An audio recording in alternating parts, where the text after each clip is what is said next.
Taigi, mano vardas Romanas, esu treneris kineziterapeutas, baigiau Vilniaus universiteto medicinos fakultetą ir šiandien su jumis noriu pašnekėti apie raumenų hipertrofiją. Kas tai yra ir kaip efektyviai treniruotis, norint užauginti raumens masę. Taigi, kas yra raumuo? Dažnai mes šnekam apie tai, kad yra raumenų ištvermė, raumenų hipertrofija, man skauda raumenį, patempia raumenį. Tačiau pakankamai dažnai nežinom, kas yra tas raumuo. Raumuo tai vienas iš minkštųjų žmogaus audinių, kuris atsakingas už aktyvų organizmo judėjimą bei kūno pozicijos stabilumą. Ką tai mums reiškia? Tai reiškia, raumenys padeda mūsų stuburai nesuirti, kai stojam, ir taip pat padeda stuburai ir kaulams judėti erdvėje. Labai trumpas ekskursas į anatomiją, taip pat yra 3 kiti audiniai, epitelinis audinys, mūsų oda, jungiamasis audinys, kaulai, raiščiai, kremzlės ir mūsų plaukai, neuronai, kurie padeda mums skleisti impulsą. Tai pavyzdžiui, norim pajudinti ranką, sugeneruojam impulsą, sklinda nuo smegenų ir raumenys susitraukia. Ir galiausiai raumeninis audinys. Yra lygiai raumenys, griaučių skersaruožiai, apie kuriuos šnekėsim, ir širdies skersaruožis raumuo. Tai matot, pavyzdžiui, šitas audinys, kur yra su žarnynu, ten yra lygiai raumenys ir jie susitraukia visiškai nevalingai. Mes negalim to kontroliuoti. Po to taip pat matote, kad yra širdies skersaruožis raumuo, tai vienas svarbiausių mūsų raumenų, be kurio mes negalėtumėt išgyventi, ir jis taip pat susitraukia be mūsų valios. Būtų labai sunku, jeigu mums reikėtų nuolat jį sutraukinėti. Ir galiausiai šnekam šiandien apie stuburo bei griaučių skersaruožius raumenis. Tai čia, pavyzdžiui, matot deltinį raumenį, bicepsą, tricepsą ir šnekėsim, aišku, kaip juos užauginti. Labai trumpai apie raumenų sandarą turim žinot, iš ko susidaro raumuo. Tai matot, čia paveiksliai yra bicepsas, iš bicepso išeina daug skaidulų pluoštų, iš tų skaidulų raumeninė skaidula ir galiausiai miofibrilė, savotiška matrioška. Tai galim sakyti, kai mes treniruojamės, padidėja viena miofibrilė, taip pat daugiau skaidulų pluoštas ir galiausiai padidėja raumuo. Tik tiek reikia žinot apie raumens sandarą. Raumenų skaidulų tipai. Žmogaus organizme yra 2 tipų raumenų skaidulos. Pirmo tipo tai yra ištvermingas, tačiau nepasižyminčios didelę jėgą. Pavyzdžiui, jos padeda dabar man sėdėti ir nenukrysti į priekį. Jos yra ištvermingos, dažniausiai tai yra stuburo, taip pat mūsų laikysenos raumenys, kurie nuolat dirba. Ir taip pat jie padeda mums tiesiog vaikščioti. Reikia kažkur nueiti, daug pastangų nereikia ir mes juos panaudojam. Labai gerai aprūpinti kraujotaką ir sugeneruoja labai gerą energiją, tačiau nedidelį. Antro yra 2 tipų. Antro A ir antro X. Abi šios skaidulos pasižymi didelę jėgą.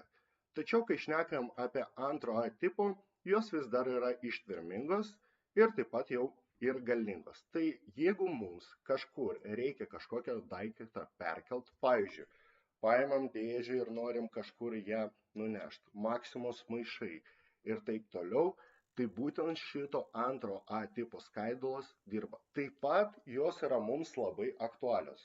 Kodėl? Nes būtent sporto salėje mes ir panaudojam šias skaidulas. Darom pratimą, pavyzdžiui, bicepso lenkimą, nueinam iki pat nuovargio ir pasijungia šios skaidulos. Ir galiausiai paskutinės antro X tipo. Labai stiprios ir galingos skaidulos, tačiau jos neturi ištvermės. Kur jos yra panaudojamos?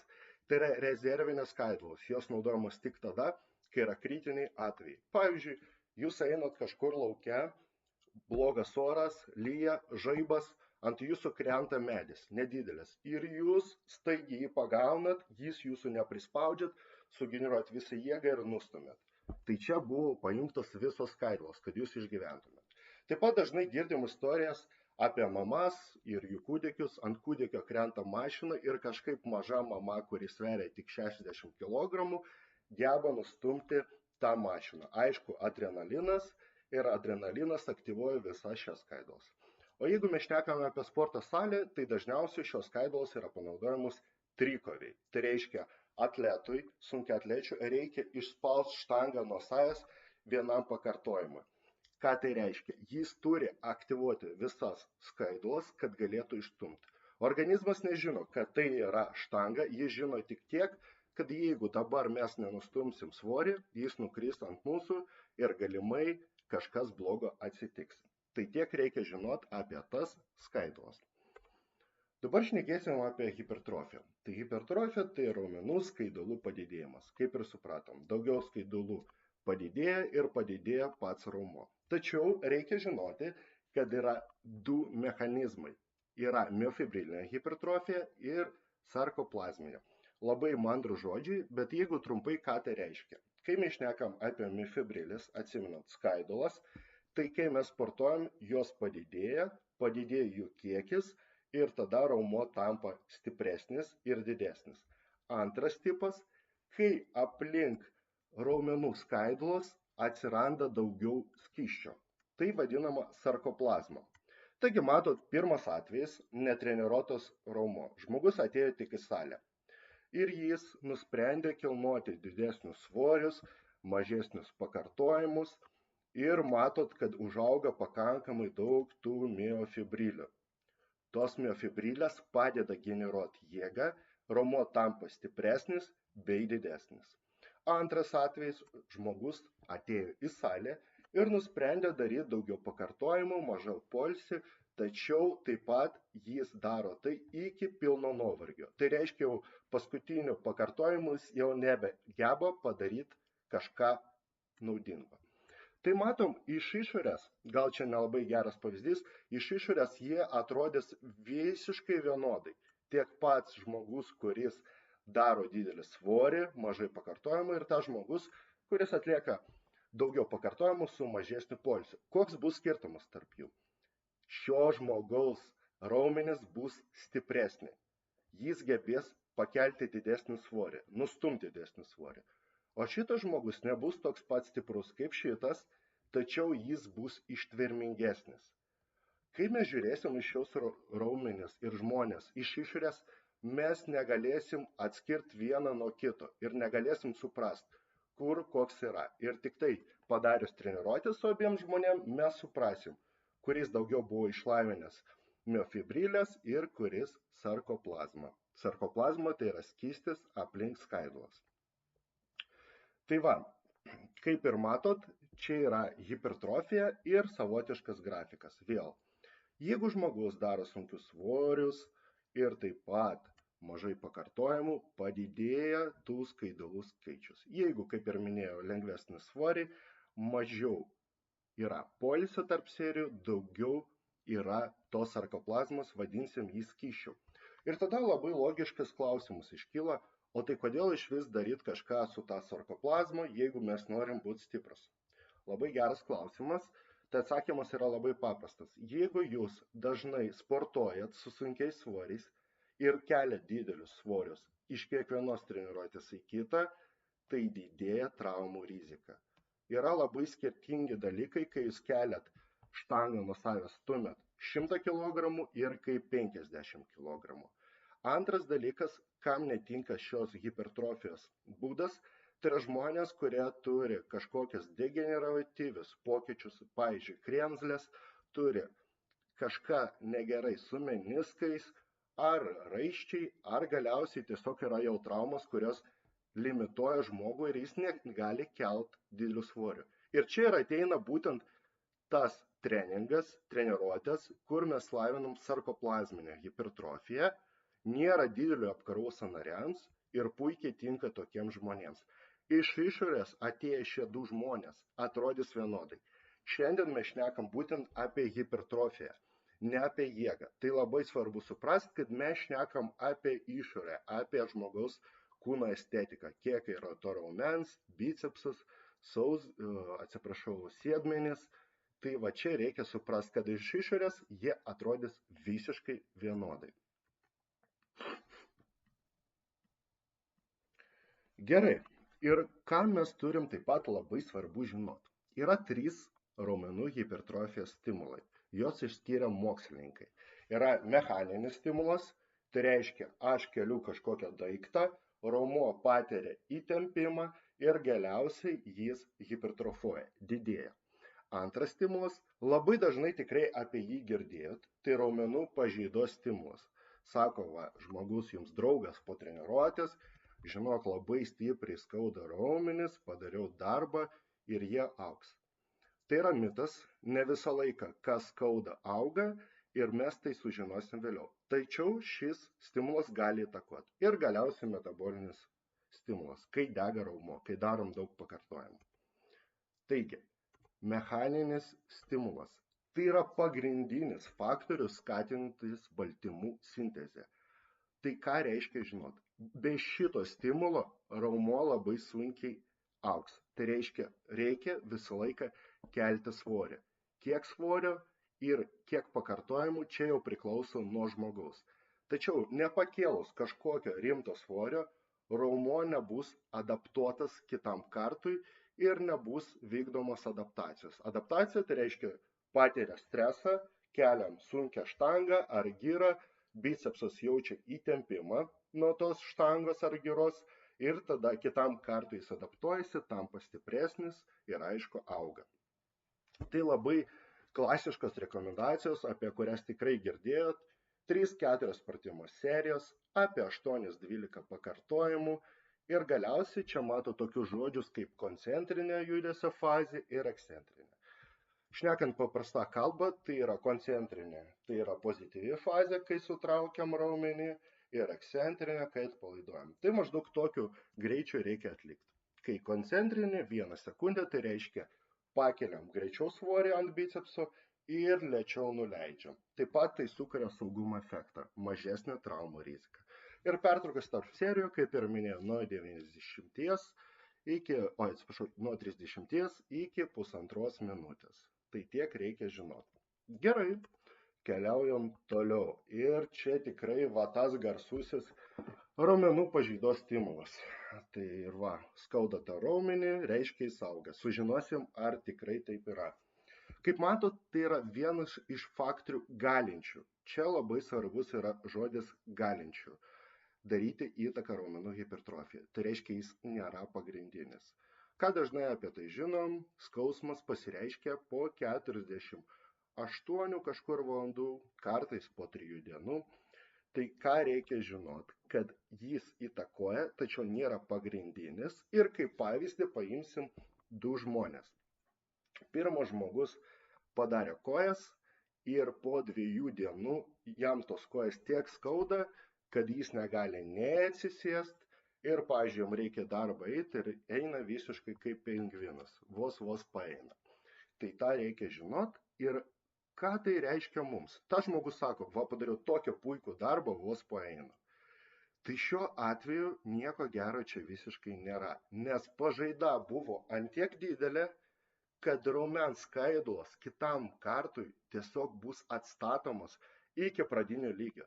Tai pagalvokit, žmogus sunkiai dirbo, po to jam reikia tiesiog atstatyti tas skaidulos ir jos nepadidės. Tai labai svarbu treniruotės metu tinkamai parinkti intensyvumą. Intensyvumas reiškia, kiek sunkiai mes dirbam treniruotės metu. Ir yra antras atvejis. Irgi padarė treniruotę, padarė gerai kojas, po 2 dienų ateina ir sako, man lengvai, maloniai tempia raumenis. Tai va čia ir yra tas atvejis, kai buvo tinkamai parinkta apkrova. Nebuvo didelės pažaidos, bus naudojamas amino rūgštis, statybiniai blokai, bus užlopintas raumuo ir jis augs link kitos treniruotės, link kitų treniruočių. Tai va čia yra gera. Parodysiu jums tokią, pasakysiu analogiją. Įsivaizduokit, kad jūs turit namą. Ir pavyzdžiui, prakiuro stogas, nedidelė dalis. Tai jūs nuėjot, nusipirkot statybinės medžiagas ir užlopėt. Puikus stogas, dar tvirtesnis nei anksčiau. Pirmas pavyzdys. Antras, pas jūs į stogą atvažiavo, kažkas numetė kažkokį sunkų daiktą, tas sunkus daiktas taip suardė visą pagrindą, kad dabar reikia jau atstatyti visą namą. Mes matom, kad tas sviedinys nuėjo per stogą, tačiau visas namas jau yra suardytas. Tai tam, kad atstatyti tą visą stogą, reikia tikrai daug laiko ir jis nebus prioritetų. Sudėliojam pagrindą ir tik tada žiūrim į stogą. Analogija su hipertrofija ir stimulo ta pati. Padarom per daug, tiesiog atsistatymas. O jeigu parenkam tinkamą intensyvumą, kaip ir minėjau, tai viskas yra labai gerai. Raumenys auga. Taip pat čia matot, kad yra toks pavadinimas, va čia paryškinsiu jį apačioj, apoptozė. Labai protingas žodis, bet tikrai girdėt ir apie nekrozę ir medicininius tos terminus. Tai reiškia, kad raumeninė skaidula miršta. Buvo padaryta ant tiek daug pažaidos, kad ji neatsistatė ir degradavo. Čia pateiksiu Jums pavyzdį. Buvo vienas jaunas kultūristas, kuris kiekvieną treniruotę darė labai sunkiai. Tai reiškia iki visiško nuovargio ir jam skaudėjo raumenis ir, pavyzdžiui, pas jį kojas buvo daromas kas 3 dieną. Ir link 3 dienos, kai jis turėjo daryti kojas, jam dar skaudėjo jos. Bet jis vis tiek ateidavo ir darydavo. Po kelių savaičių jis atsikelia ryte, aukšta temperatūra, jaučias blogai ir nežino, kas yra. Tada jį veža su greitąja į ligoninę, padaro kraujo tyrimus, šlapimo tyrimus ir šlapime atranda baltymų. Normai šlapime neturi būti baltymų, bet pas jį yra. Ką tai reiškia? Organizmo viso raumenis yra ant tiek išardyti ir ant tiek didelė pažaida, kad reikia atstatyti visą tą dalyką per kelias savaitės, kartais netgi mėnesius. Ir jam reikės gydytis ir jokių treniruočių artimiausių būdų nebus. Moksliškai tai vadinasi rabdomiolizė. Tai reiškia, raumuo degraduoja ir suyra. Tai mes to tikrai nenorim. Tai čia tiesiog toks labai hipertrofuotas pavyzdys. Judam toliau. Metabolinis. Metabolinis stimulas. Jis taip pat nėra labai svarbus, jeigu nėra mechaninio, tačiau jis tikrai gali įtakoti raumenų hipertrofiją. Kaip matot, raumenų pampas. Ką tai reiškia pampas? Švarcnegeris šneka, tai reiškia priplūsta labai daug kraujo į raumenį. Pavyzdžiui, paimsiu bicepsą ir tada po tam tikro laiko atsiranda deginimo pojūtis. Prasideda anaerobinė gliukolizė, nešnekėsim, kas čia yra, protingas žodis, šiandien apie mediciną. Po to atsiranda metabolitai. Anksčiau visi sakydavo, kad skauda raumenis, tai čia pieno rūgštis, mokslas tai paneigė, tai yra laktatas ir vandenilio jonai. Jie būtent ir sukelia deginimo pojūtį raumenyse. Galiausiai, kaip atsakas yra hormonų išsiskirimas, testosteronas, augimo hormonai, tai yra anaboliniai hormonai ir jie skatina baltymų sintezę. Raumuo didėja ir būtent čia ir vyksta ta raumenų hipertrofija. Ir galiausiai rekomendacijos. Kokios yra? Jeigu norim būtent sukelt šį stimulą. Tai vidutinio intensyvumo 8-15 pakartojimų, kartais žmonės daro ir daugiau, nieko blogo čia nėra. Ir matot, labai trumpas poilsis tarp serijų, apie 30 sekundžių. Pratimą atliekame nepilną amplitudę, todėl, nes mes norim, kad kuo daugiau kraujo priplūstų į mūsų bicepsą ir jeigu darom dalinį, tai labai sunkiai iš ten ir išeina kraujas ir atsiranda tas deginimo pojūtis. Jau dabar labai populiaru yra tokie dalykai, kaip matot, kraujo apribojimo juostas.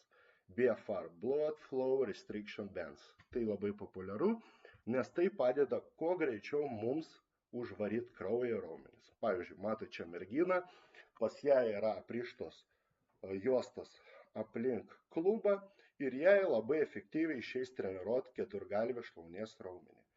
Jeigu jį bando čia užauginti sėdmenis, tai yra neefektyvu naudoti šias juostas, nes jos apriboja būtent kraujotaką į galūnes. Tai tinkami keturgalviai, hamstringams, o jeigu šnekam apie viršų, bicepsas, tricepsas bei dilbiai. Tai čia buvo tiek iš teorinės dalies. Gal kažkas iš jūsų turi klausimą ar klausimus, nešnekėjom čia, kas yra raumuo, hipertrofija, kokie yra stimulai, kokie yra skirtingi hipertrofijos būdai. Jeigu yra klausimų, įdėmiai klausau, nes tuoj pereisim jau labiau į praktikinę dalį. Kadangi klausimų nėra, reiškia viskas labai aišku.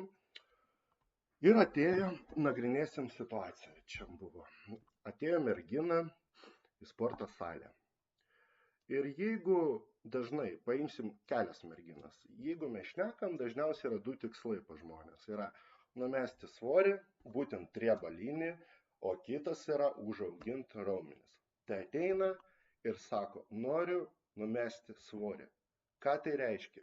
Nesuprasi, kad nori mažesnių svorių, tai jo, bet iki kiek? Kiek turi sumažėti tas pilvo riebalinis sluoksnis, gal sėdmenų, gal pečių, nėra aišku. Iki kada taip pat neaišku. Tiesiog pasakyta, o kai nėra konkretumo ir nėra rezultatų. Tai va, nagrinėjant dabar konkrečią situaciją. Klientė, mergina, atėjo į sporto salę, pavyzdžiui, sausio 2 dieną, motyvuota labai, nori pakeisti savo kūną ir turi tikslą, konkretų labai tikslą. Sėdmenis užauginti didesnį apimtį iki birželio 1 dienos. Tai yra labai geras tikslas, nes mes žinom, kad dabar pas mus yra 5 mėnesiai. Mes žinom, kad taikysim kokį intensyvumą, kokį treniruočių dažnį, į ką labiau atkreipsim, į sėdmenis akcentuosim. Ir tada labai aišku, kiek mes turim laiko ir ką ir kaip sudaryti dietą, maitinimą, miego režimą ir šiaip bendrai visą tą struktūrą aplink treniruotis. Nes jeigu jį pasakys, kad nori padaryti sėdmenis už mėnesį, už 2, tai aišku, tai bus padaroma labai sunkiai ir tikriausiai to iš vis nebus galima padaryti, nes taip raumenis greit neauga. Tai va, o labai gerai visą laiką turėti progreso matavimo būdus. Tai ką mes padarysim? Atėjo mergina, pasveriam ją, kad žinot, atskaitos tašką, kiek jis sveria. Po to apimčių matavimai, apmatuojam šlaunies apimtis, sėdmenis ir taip toliau. Ir galiausiai taikom fotografijas. Tai reiškia, kai tik atėjo, mes iš skirtingų rakursų nufotografuojam ją, kad turėt atskaitos tašką. Tas atskaitos taškas mums labai padės, nes mes matysim iš mėnesio į mėnesį, kaip keisis kūnas. Jeigu jis nesikeičia, reiškia daro kažką neteisingai mergina. Jeigu keičias į gerąją pusę, tai mes esam teisingam kelyje. Nu ir va, atėjo mergina šitą ir, pavyzdžiui, jį treniruojasi be trenerių. Nenori su treneriu, gal nėra tiek pajamų ir jai reikia parinkti pačiai savo pratimus, kad tie sėdmenys hipertrofuotų. Ir čia yra 4 kriterijai, juos labai svarbu atsiminti, kai norėsit auginti tam tikrą raumenį. Pirmiausias, pats svarbiausias, ar sukelia raumenų įtempimą tikslinė raumenų grupiai. Pavyzdžiui, mes norim, kad mergina užaugintų sėdmenis, ji tupia labai giliai ir toj gilioj amplitudė jaučia įsitempimą. Čia yra pliusas, uždedam. Po to sukelia pampą. Daro labai daug pakartojimų ir taip pat jaučia, kad po tam tikro pratimo labai gerai užsipumpuoja sėdmenis. Deginimo pojūtis. 2 kriterijai apie efektyvumą. Toliau, dabar labai svarbu, kad pratimas nesukeltų sąnario skausmo. Tai įsivaizduokit, daro pratimą, skauda sąnarys, tai tęsia toliau. Kodėl jo sąnarys skauda? Dėl kokių priežasčių? Ar tai susidėvėjęs, ar gal jį neteisingai tupia, nes daro be trenerio, gal kelią labai į priekį jau eina ir neatveda dubens. Čia jau nėra svarbu, bet svarbu yra tas, kad pratimas yra netinkamas, nes sukelia sąnario skausmą. Ir galiausiai 4 kriterijus, kuris yra nei kiek mažiau svarbus, tai yra kiek yra apkraunama centrinė nervų sistema. Tai dabar bus labai geras pavyzdys. Atėjo mergina ir jai rinksim pratimas. Tai 3 pratimai pasirinkimui. Pirmas yra pritupimas, sako jie klasika, augina sėdmenis. Antras, dubens kėlimas su štanga, sako kelsi didesnį svorį, užaugs sėdmenis. Ir galiausiai trečias, visi žinom mašiną, tokį treniruoklį, kur tu atsisėdi, atvedi į šoną kojas ir aktyvuoji sėdmenis. Labai gerai užpumpuoja kraują. Tai va yra tie pratimai 3 ir kažkodėl jį turi pasirinkti tik vieną. Visų negali, tai dabar paanalizuosim. Pavyzdžiui, daro pritupimus ir, kaip ir minėjau, jaučia puikų įsitempimą sėdmenyse. Uždedam pliusą. Dega. Uždedam pliusą. Tačiau atsirado kelias sąnario skausmas.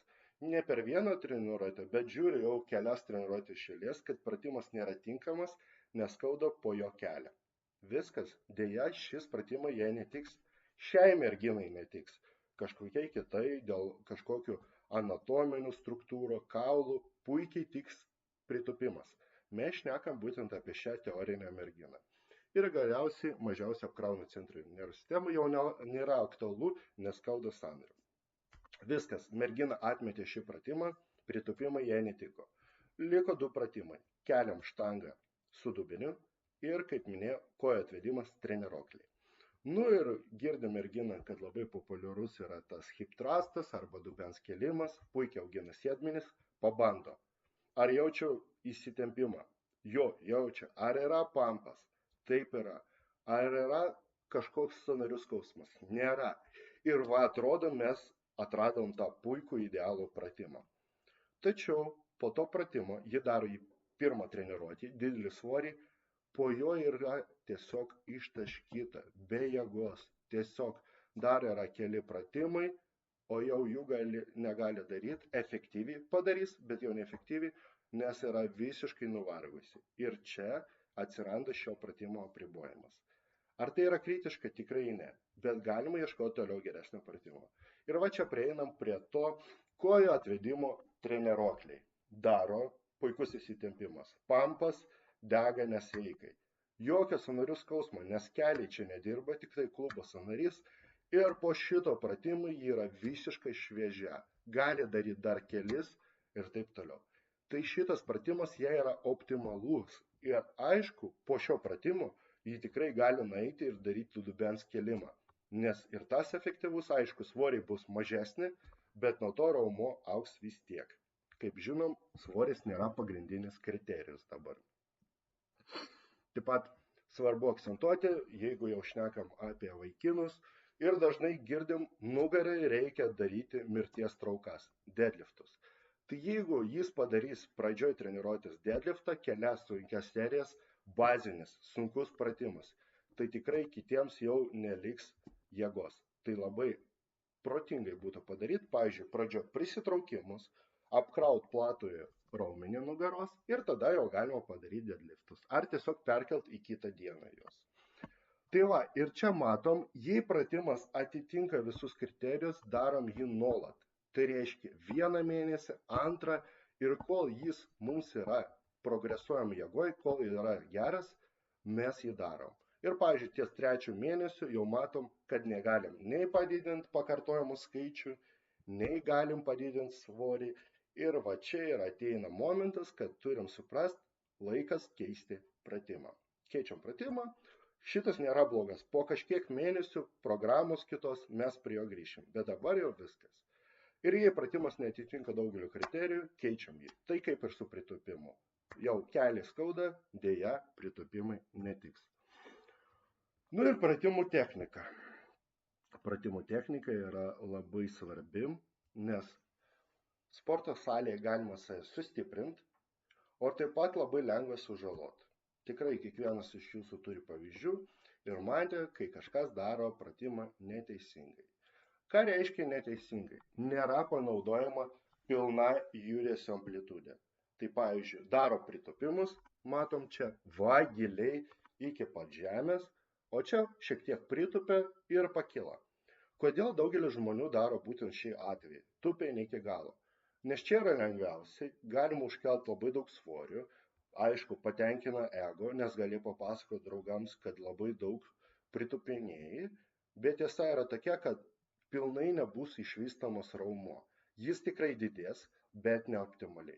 Ir kitas, pilnas pritupimas iki pat žemės, jeigu leidžia mobilumas.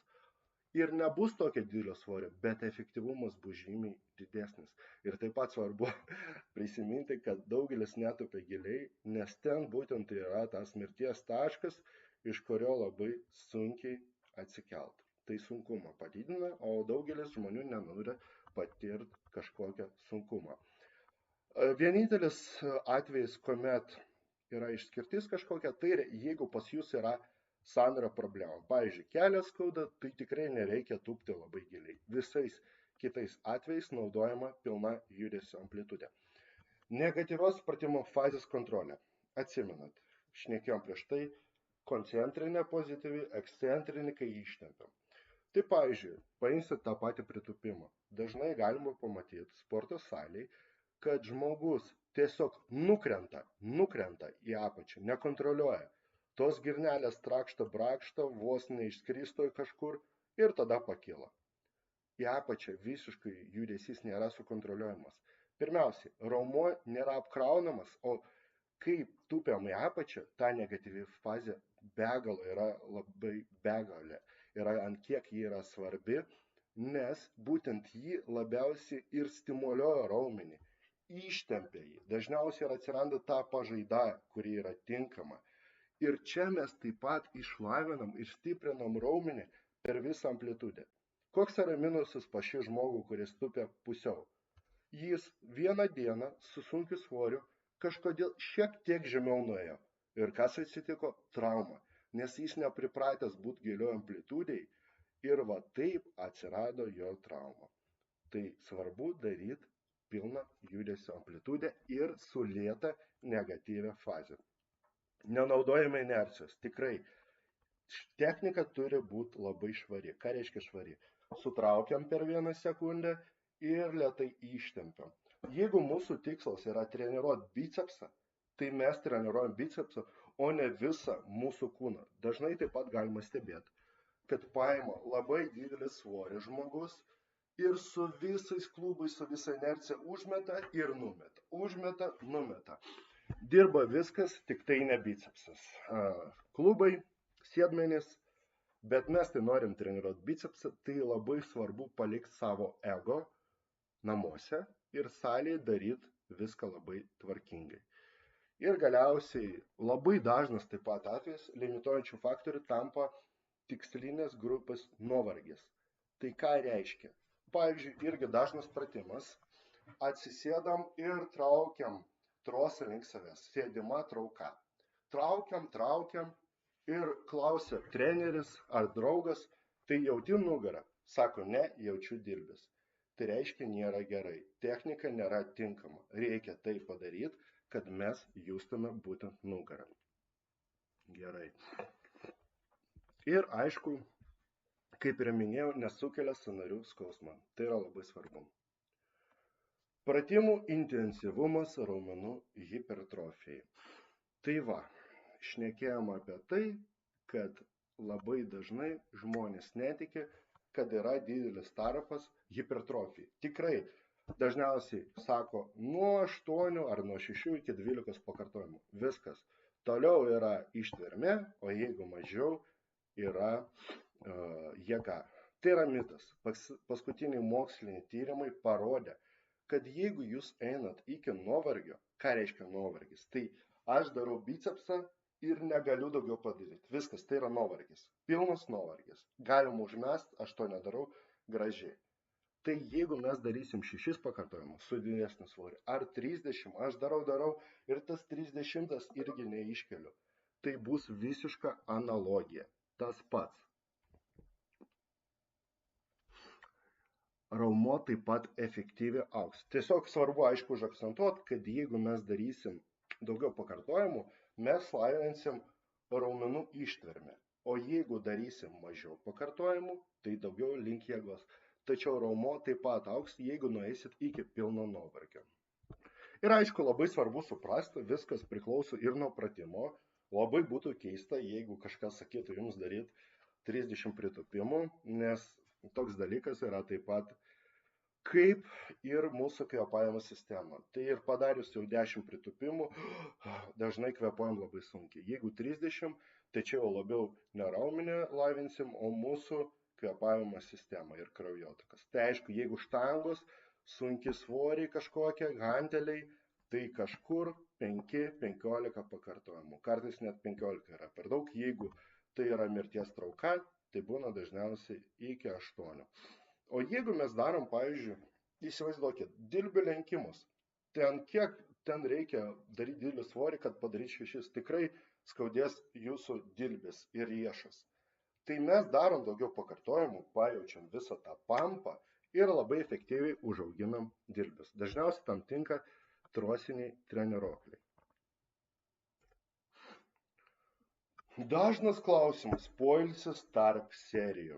Labai dažnai galima girdėti minutę, 3 minutės, tu darai per daug poilsio, tu per mažai ilsies. Tai va, čia mes turim labai gerą knygą nesenai išleista 21 metų mokslininkų pagal mokslinius tyrimus. Ir ką jie mums sako apie tai, kaip reikia ilsėtis.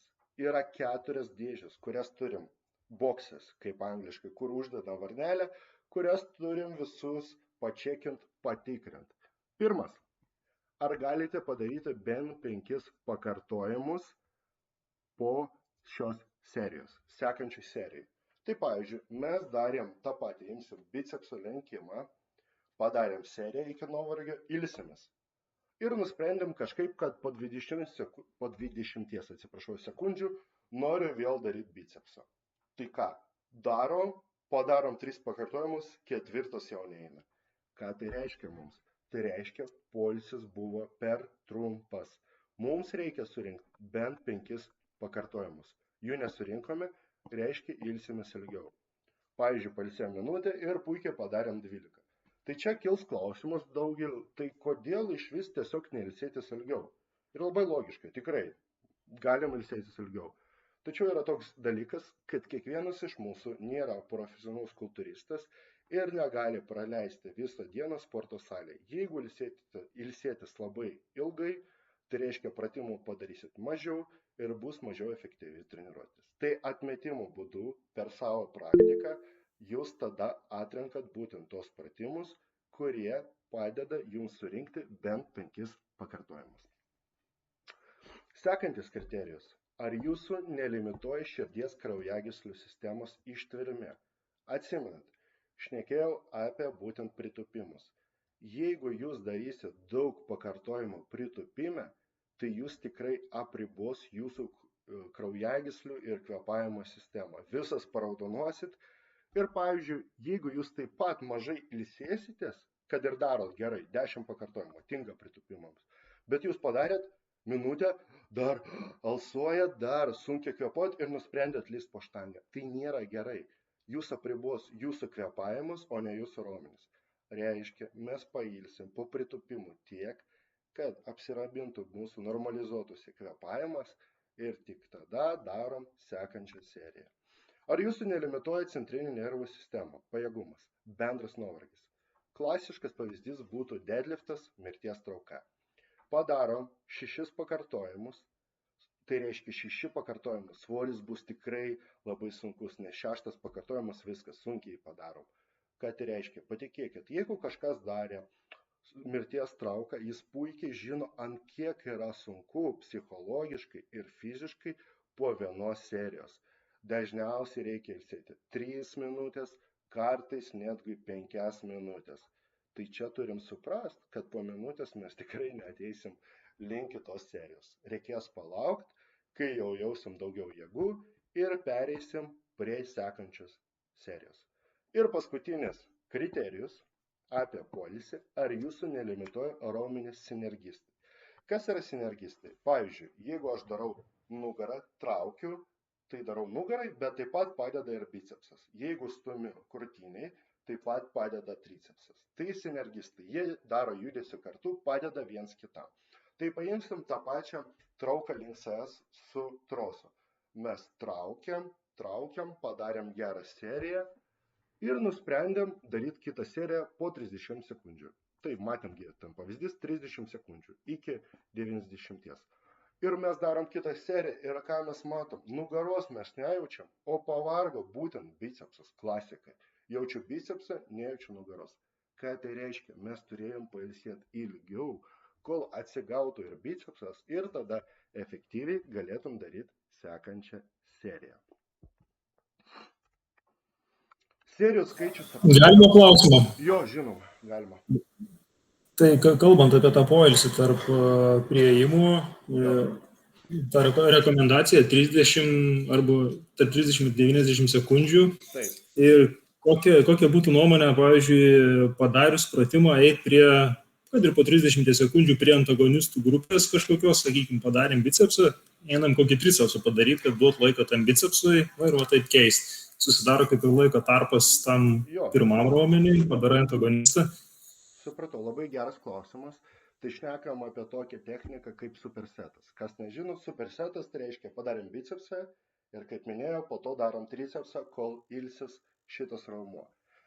Tai yra gera technika, vadinasi intensyvumo technika. Mes intensyviau darom treniruotę. Sunkiau, nes galėjom ilsėtis tarp bicepsų ir tricepsų, pasirinkom įterpti tricepsą. Kada yra siūlomi daryti supersetai? Jeigu jūsų treniruotės ilgis yra limituotas, turit 60 minučių, esat biznesmenas ar kažkodėl jūsų darbas neleidžia jums daugiau būti ir tada jūs įterpėt tą tricepsą, kad visas raumenų grupės išdirbt norimas. Tačiau jeigu mes šnekam apie optimalų auginimą, mes šnekam, pavyzdžiui, apie nugarą čia. Tai geriau pailsėti tarp setų, jeigu galit, pavyzdžiui, sportuoti 1,5 valandos, nes kol jūs ilsitės ir nedarot kitos raumenų grupės, jūs sukaupėt daugiau jėgos tam, kad padaryt kokybiškai vėl nugarą. Nu, ar bicepsą šiuo atveju. Tai viskas priklauso nuo to, kiek turit laiko. Jeigu skubat, supersetai tai yra puikus dalykas, kurį galit integruoti. Gerai. Judam toliau. Serijų skaičius optimaliam raumenų auginimui. Žinom, serija 2, 3, dažniausiai sako 3 serijas ar 4 serijas. Nu, klasika, kiek darom. Aišku, viskas labai priklauso nuo stažo. Yra naujokai iki 2 metų ir apie juos dabar ir pašnekėsiu. Tai jiems būtent pradžioj siūloma labai nedaug serijų. Tai įsivaizduokit, žmogus sėdėjo visą gyvenimą ofise. Tiesiog keldavo pelę, spausdavo ten klavišus ir jis niekad nepatirdavo visiškai jokio fizinio krūvio. Ateina naujokas į salę, mes norim jau užauginti bicepsus. Įsivaizduokit, pradžioj užteks netgi vienos serijos. Tai jau yra stresas bicepsui ir jis nuo to augs. Laikui bėgant, jau 1 metai praėjo, tai reikės aišku daugiau jau serijų. Čia šnekėjome apie naujokus. Vidutinis stažas, platus spektras, nuo 2 iki 7 metų. Tai matot, atitinkamai. Pavyzdžiui, jeigu jūsų prioritetas yra užauginti krūtinės raumenis, merginom gal sėdmenis, tai jūs darot daugiau serijų tai raumenų grupiai. Daugiau serijų, pagal mokslinius tyrimus dabar, daugiau koreliacija su hipertrofija. Tačiau ne visą laiką jį yra tiesioginė, po tam tikro laiko jį tiesiog nuslūksta ir viskas. Tai jeigu kokia grupė yra aktualesnė, padarom daugiau serijų jai. Pavyzdžiui, nenori mergina labai didelio keturgalvio, bet nori sėdmenis. Tai padarom 2 serijas keturgalviui ir, pavyzdžiui, kažkur 4-5 serijas sėdmenims. Nu ir galiausiai pažengę, nežinau, ar šiandien yra tokių žmonių, pažengę tai yra 7+ metai. Dažniausiai tai būna žmonės atsidavę šiam sportui. Yra kultūristai, yra atletai, skirtingi modeliai ir taip toliau. Tų žmonių gyvenimas dažniausiai priklauso nuo jo išvaizdos. Ir aišku, po tiek stažų, po 7, paimsim mažiausiai metų, raumuo yra labai adaptavęs prie skirtingų stimulų, krūvių ir tam, kad jį priverst dar labiau užaugt, jis jau to nenori. Bet jeigu norim priverst, jau tenka ilgesnę treniruotę daryti, pridėti didesnių svorių, serijų pakartojimų ir aišku, čia jau su viena serija, kai pradžioj nieko neišeis. Nors dabar populiaru šnekėti apie menserį ir vieną seriją, gal čia labiau tinkama daugiau pradiniam lygiai, gal kažkiek tinkama ir viduriniam stažė, bet jeigu esat jau patyręs kultūristas, reikės dėja daryti daugiau darbo. Ir ką mes matom? Yra toks dalykas kaip per didelis skaičius serijų. Ką tai mums reiškia? Kaip mes galim suprasti? Va taip, atėjom į salę, esam naujokas ir noriu bicepso, tai darysiu iškart gal 5 serijas, tą daugiausia, o noriu gal ir 7, noriu didelio bicepso. Jeigu raumenų jėga mažėjo nuo vienos treniruotės iki kitos treniruotės, bicepso tikslinė raumenų grupiai. Tai įsivaizduokit, jūs darot bicepsą, atėjot, darė 10 kg, kažkiek išprogresavus iki 15, o po 2 mėnesių vis stoja 15, o kartais netgi kažkokią dieną būna 12. Tai reiškia, krūvio yra per daug, ženkliai per daug. Turim parinkti optimalų krūvį ir didinti jį tik tada, kai išspaudėm viską iš to krūvio, kuris buvo prieš tai. Ir aišku, tikslinė raumenų grupė neatstatė ir skauda per sekančią treniruotę. Atsimenat pavyzdį apie kultūristą, kuris darė netgi, kai skaudėjo kojas. Yra persitreniromis, o galiausiai rabdomiolizė pavojinga būklė organizmui. Tęsiam toliau ir čia prieinam prie treniruočių dažnio. Kiek dažnai man treniruoti raumenį arba kiek dažnai tiesiog daryti treniruočių. Aišku, skirtingi klausimai, bet šnekėsim, kiek treniruočių per savaitę atlikti raumenų grupiai. Mergina nori užauginti sėdmenis. Viskas priklauso nuo to, kaip intensyviai treniruojatės per treniruotę. Kiek intensyviai, kiek sunkiai jūs dirbat, kiek degate su raumuo, kiek jūs einat per tą visą procesą, kad pasiekt aukščiausią intensyvumą. Nes galima ateiti į salę, padaryti kažkur 8 pakartojimus ir tada tu galvoji, sustoju, nenoriu, prasidėjo deginimas, o galėjai padaryti, pavyzdžiui, 12. Arba žmogus atėjo ir padarė 12 ir jam netgi draugas padėjo užmest netgi 13, kad jis lėtai ištemptų raumenis. Tai supratom, kad jeigu klausit, bus jūsų draugas toks, kiek sportuoja. Pirmas sakys, aš sportuoju, antras irgi sportuoja, bet jie visiškai skirtingi sportuoja. Tai pirmas gali tikrai dažniau į sporto salę ateiti. Jis dirba nelabai intensyviai, todėl jam reikia stimuliuoti raumenį dažniau. Ir tada akumuliuojasi krūvis ir per tam tikrą laiką užaugs netgi tam žmogui. O jeigu žmogus ateina ir padaro pritūpimų seriją iki visiško nuovargio, kad jis jau negali iš apačios atsistoti ir jam padeda atsistoti, tai įsivaizduokit, ant kiek yra didelė grupė keturgalvis raumuo sėdmenis, tai jam reikės atsistatyti bent 3 dienas ir tikrai anksčiau netreniruoti tą raumenų grupę. Tai kaip ir matot, jei darot 4 serijas raumenų grupė per treniruotę, gali daryti ir 4 treniruotės per savaitę. Jei darot dažniau, daugiau apkrovos duodat, daugiau serijų, daugiau intensyvumo, tai aišku, jau reikia ilgesnio poilsio. Tai jūs pasirenkat, yra svarstyklės. Arba jūs pasirenkat intensyvumą mažesnį ir gali dažniau treniruotis, arba pasirenkat labai hardcore'inės sunkias treniruotis ir aišku, jų dažnis bus žymiai ryštesnis. Nes organizmo atsistatymas yra limituotas. Ta turim labai gerai suprasti. Tai dabar pašnekėsim apie apytikslį treniruočių kiekį per savaitę pagal treniruočių stažą. Kaip suprantas, tai yra apytikslis. Viskas priklauso nuo žmogaus genetikos, priklauso nuo to, kokį darbą dirba. Gal, pavyzdžiui, jis yra nors ir naujokas, bet jis tiesiog kasdieniam gyvenime darbe sėdi už stalo ir yra programistas, pavyzdžiui. Tai jis gali dažniau treniruotis, nes jis fiziškai nieko nedaro. O kitas, pavyzdžiui, naujokas, dėl kažkokių ten priežasčių, kažką daro, nežinau, sunkiai kilnoja, gal perneša svoris. Tai aišku, naujokai abu yra, bet vienam reikia dažniau treniruotis, o kitam rečiau. Nes pagalvokit, fizinis krūvis, o po fizinio krūvio dar daryti krūvį salėje. Tai čia tikrai atsistatymas bus limituotas. Ir jeigu, pavyzdžiui, esate treneris ar tiesiog stebit savo draugą, mes naujokus nenorim perspauti. Angliškai burnout. Nes, pavyzdžiui, kai ateina žmogus ir jam treneris ar draugas užmeta tiek daug pratimų ir, pavyzdžiui, tas yra patyręs draugas, o kitas yra naujokas ir sako, judam daryti 5 serijas stumimo nuo krūtinės štangos. Ir jis tai yra jau pažengęs ir padaro. Ir sako, daryk tiek pat ir tu. Nu tai be abejo, tos paskutinės serijos mažai, kad nebus kokybiškos, o jau naujokas jam tiek viskas skaudės, kad jis tiesiog nenorės ateiti į salę. Jam tai bus demotyvacija. Ir taip daugumą žmonių labai sunkiai noris eiti į salę, nes ar kompleksai, ar kažkas kita.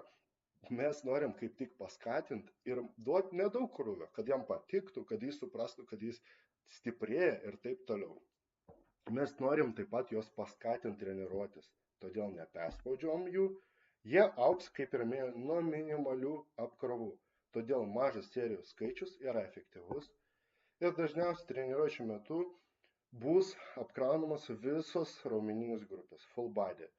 Todėl užtenka nedidelio serijų skaičius. Jo čia klaidelė įsivelia, bet atsiprašau. Tai reikia suprasti, kad pradžioj mes norim padaryti visą kūną naujokui. Tai reiškia šiek tiek bicepsui, kojas, presas, išėjom švieži. Nedarom tikrai rankų dienos naujokui. Įsivaizduokit, kaip jis galės po to kažką savo dantis išvalyti kitą dieną. Judam toliau ir šnekam labiau apie pažengusius žmonės, kurie treniruojasi, kaip ir minėjau, nuo 2 iki 7 metų. Čia jau tikrai galim daryti daugiau treniruočių. Apie 3 iki 6.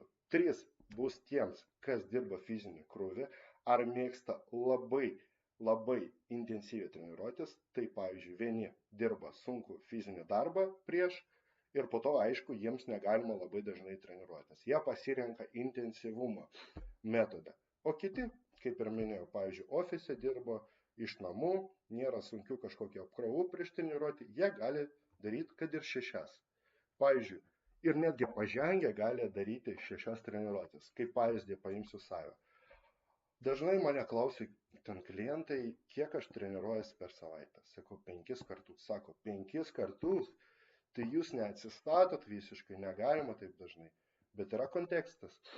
3 treniruotės yra intensyvios, o 2 kitos yra labai mažas intensyvumas, tempimo pratimai, gal kažkiek užvarom kardio, gal kažkiek kito dalyko, labai neintensyvios. Tai čia reikia suprasti, kad treniruotės kiekvieno žmogaus yra labai skirtingos. Ir taip pat, pavyzdžiui, aš dėl kažkokio priežasčių galiu miegoti 8 valandas, o klientas dėl tam tikrų priežasčių, gal jis yra biznesmenas, mažai miegoti jam reikia dėl to, kad dirba labai daug. Tai aišku, visai kitokie principai veikia jam. Tai matom, jie neperdegs, nes pripratę prie krūvio, mėgsta treniruotis, tai patikėkit. Tie žmonės, kurie jau išsilaikė salę 2 metus, jiems tai patinka. Tai jų jau sunkiai labai perdegti, kažką padaryti. Jiems reikalinga daugiau treniruočių, kad kokybiškai apkrauti raumenis. Čia ir ateina į pagalbą splitai. Tai pavyzdžiui, viršus apačia. Jau sunku padaryti tikrai 6 treniruotės ar 5 kasdien darant pilną visą kūną, full body. Tai mes padalinam, pavyzdžiui, 4 treniruotės per savaitę, darom 2 kartus viršų, 2 kartus apačią. Puikiai augam ant tokio splito. Nu ir galiausiai, kai esate jau pažengęs, tai atsirado ten variacijos jau push, pull legs, upper, lower.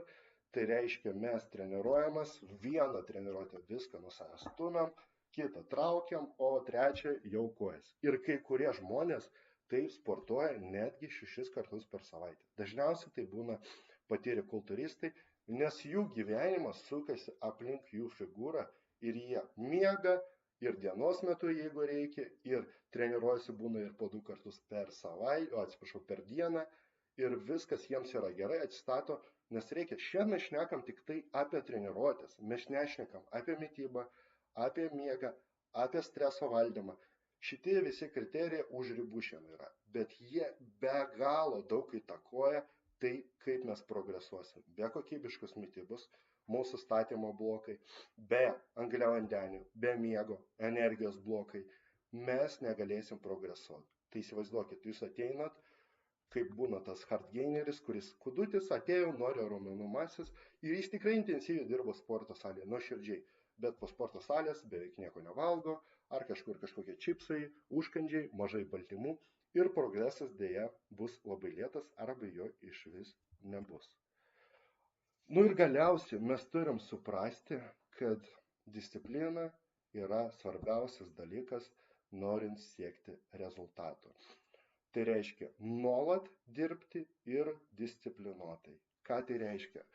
Mūsų šiandien, pavyzdžiui, turi būti kojų treniruotė. Dažnai, jeigu vyrai gal labiau, merginos mėgsta, ne visi mėgsta daryti kojas. Dėl tam tikrų priežasčių. Gal nemėgsta, gal nenori kojų, čia yra nesvarbu.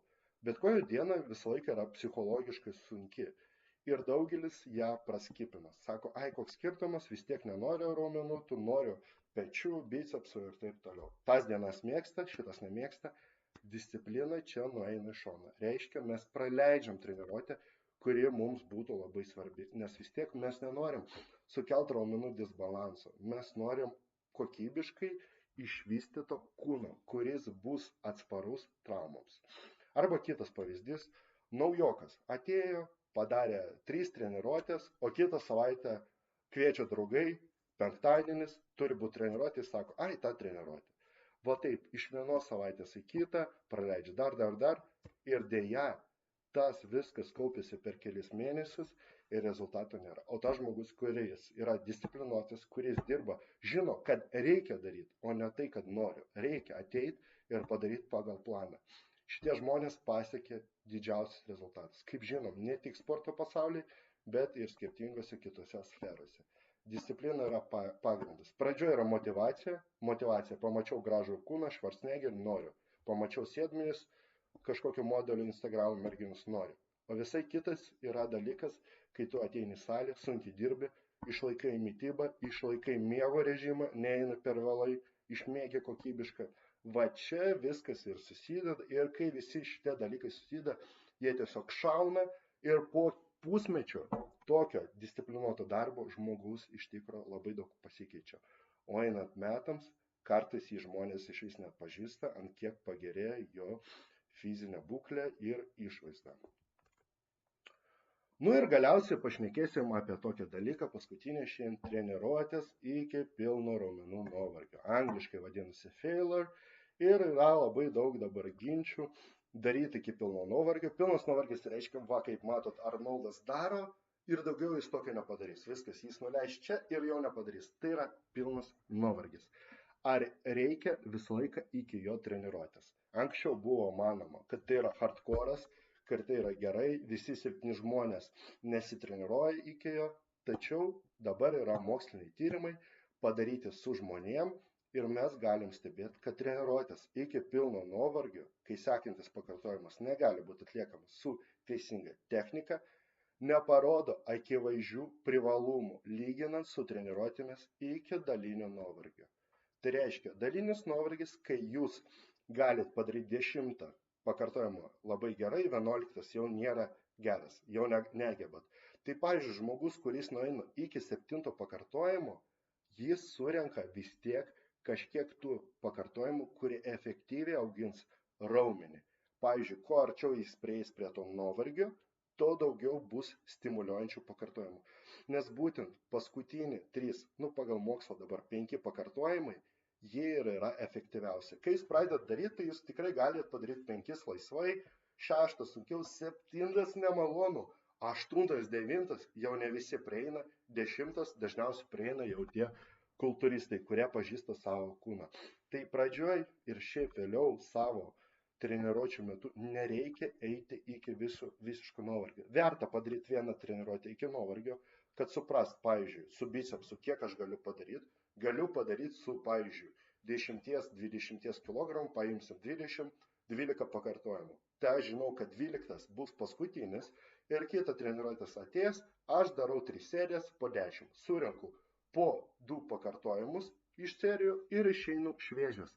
Nes reikia suprasti, kad treniruotės iki pilno nuovargio, kai paskutinis, matot, jau dantis lenda, jau visi raumenys žandikaulio įsitempia, jie labai stipriai apkrauna centrinį nervų sistemą. Tai įsivaizduokit, jeigu jūs vėl grįšim, kažkoks yra programistas arba kažkoks biznesmenas ir jūs treniruojatės ryte, tai patikėkit, jeigu eisit iki pilno nuovargio, jūsų efektyvumas smegenų veiklos bei bendrai fizinė būklė kris dienos atžvilgiu. Jūs būsit mažiau efektyvesnis, nes vis tiek išnaudojama labai daug pastangų ir dėl to perkraunama centrinį nervų sistemą. Treniruotės, kurių metu neprieinama iki dalinio nuovargio, tai reiškia daugiau nei 3 pakartojimai iki pilno nuovargio, atsimenat, gali padaryti 12, su bicepsu padarom 6. Tai dar liko 6. O prasidėjo deginimas, sako žmogus, ne, aš daugiau nenoriu, aš noriu 6. Tai dėja, tai bus labai mažai efektyvu, gal net visiškai neefektyvu. Nes mes turim atsiminti, kad hipertrofija tai yra adaptacinis procesas. Raumuo supranta, kad stresas yra didelis ir iki kito karto jis turi šiek tiek padidėti, šiek tiek taps stipresnis kad vėl nebūtų pažaidos. Tai tą reikia svarbu suprasti labai. Tai klausimas, ar galima treniruotis iki pilno nuovargio? Jo. Ar reikia, ypač pradinėse etapuose? Ne. Pradinėse etapuose svarbiausia yra technika. Nes kai žmonės eina iki nuovargio, pavyzdžiui, su bicepsu, jie padaro tą 12 pakartojimą ir dažnai galima matyti, kaip ir minėjau, inercijas, užmetimai, jau čia yra nešvari technika ir kyla traumų rizika. Ir matom čia pavyzdį, jūs paklausit, kaip progresuoti, atėjau į salę, tai nustatyti, maždaug numatyti, kiek svorio reikia, pakartojimų skaičius, kad būtų paskutiniai 3 pakartojimai iki pilno nuovargio. Vėl paimam bicepsą, 12 pakartojimas nuovargis. Tai reiškia, mes galim sustoti ties kažkur 9 pakartojimu. Jis bus efektyvus. Ir po to pridėti svorį arba pakartojimų skaičių kas savaitę, atsižvelgiant į praeitos savaitės rezultatus. Tai va, čia ir parašiau visą tą pavyzdį, matot, bicepso darom, bicepsą nepakelsit 50 kg, tai gal paimsim kokį pritūpimą. Pritūpimą darom 50 kg 12 pakartojimų, po to 13, 14, jau 3 savaitės praėjom ir priėjom prie 4 tos savaitės, jau darom 15. Tikrai, kaip minėjau, jeigu eisite daugiau pakartojimų, ypač pritūpimuose, nei 15, ir tai jau nėra mažai, bet dar galima, tai tikrai jau apribos jūsų visą sistemą, kvėpavimo, kraujotakos ir taip toliau. Tai logiškai jau viskas, mes tikrai praėjo mėnuo, galim šiek tiek pridėti to svorio. 10 kg, aišku, tai atmes mūsų į pradžią ir tokiu būdu mes nuolat progresuojam, po to 60 vėl iki 15, po to jau 70 ir vieną dieną mes prieinam prie 100 ir kažkodėl negalim padaryti 15. Jau vieną savaitę 100, antrą, trečią, čia atsimenat, pavadinimas vadinasi plato ir mes keičiam jau tada pratimą. Tai čia matot šiandienos literatūros šaltinius, mokslinius, kurios buvo panaudoti, informaciją visą pagal mokslą ir taip pat matot mano kontaktus, kurias gali taip pat užsirašyti, jei kils klausimų.